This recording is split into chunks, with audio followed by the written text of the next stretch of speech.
When I first moved there, people was friendly, but it's like fights and shooting around and just certain parts is bad.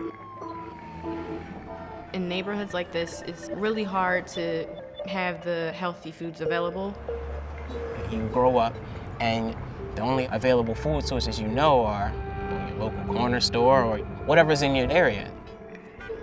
I have like family members that's overweight, but what I should be eating, like I wasn't eating at the time. I'm always amazed at how children and young adults respond to the challenge of solving a local community problem and how enthusiastic they become. And if people feel invested, they're going to be part of the solution and they're going to share that with other people in their communities. Unite!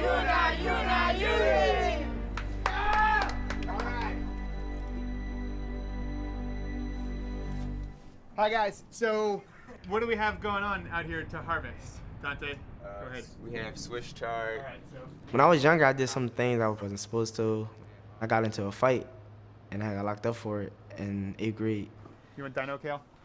When I got in this program, it was like an orientation, talking about we're gonna be doing cooking food and like teaching nutrition lessons. I'm like, I didn't really want to do it at first.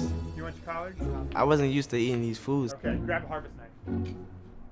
The Urban Nutrition Initiative grew out of a service learning course at Penn that involved undergraduate students working with middle school students studying community health issues in West Philadelphia. And the young people identified several different areas they were interested in: violence, smoking, sexually transmitted diseases, and unhealthy eating were the 4 major issues. You just want to get as close to the base of the plant as you can. Try not. Some of the schools we work in have obesity rates of 25%. We also have a lot of challenges in terms of school dropout rates. So by combining community problem solving with a curriculum that engages students in hands-on learning, we're trying to address multiple problems simultaneously. Carolyn, are you doing booths today? Or? Michelle, these are the ones you like.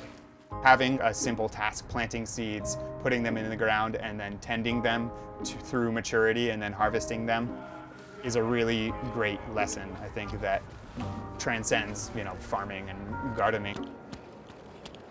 I've definitely seen some younger folks in this program that pretty much have been given up on by their teachers and their peers. And they're actually the ones who enjoy it the most majority of the time. Because that's sometimes all they need is another experience, something that they're not used to change their mindset. Do you have any advice on how to work with an adult who's pretty set in their ways? Well, first we'll teach you how we do it. And if you have any specific way that you do it, maybe we can use it. The thing that motivates me the most is how important project-based learning is to this organization.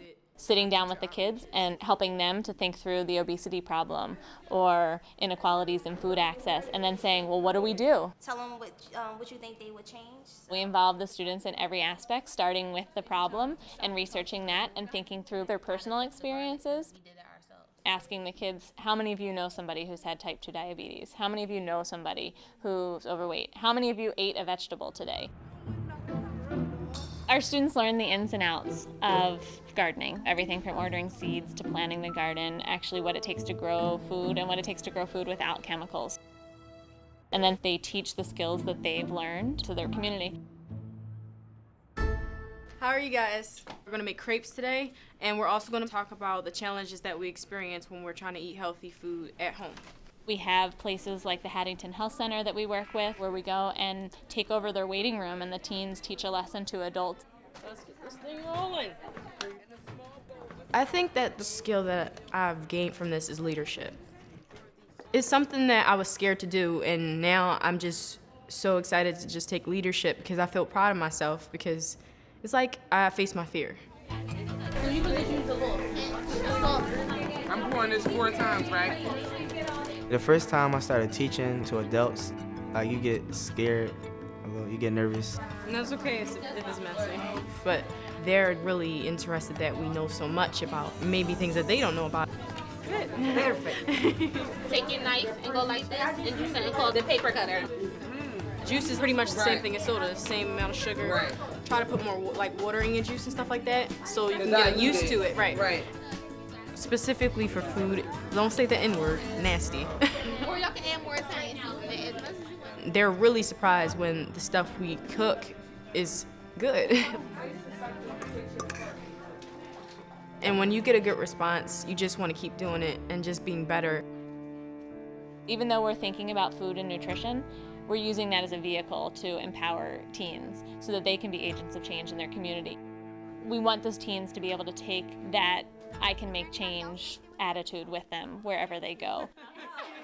I plan on going to college, taking what I learned from here and bringing it there.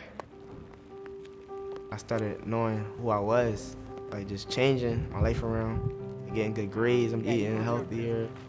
You see people that's doing other things, like good things, so it make you want to do good things too.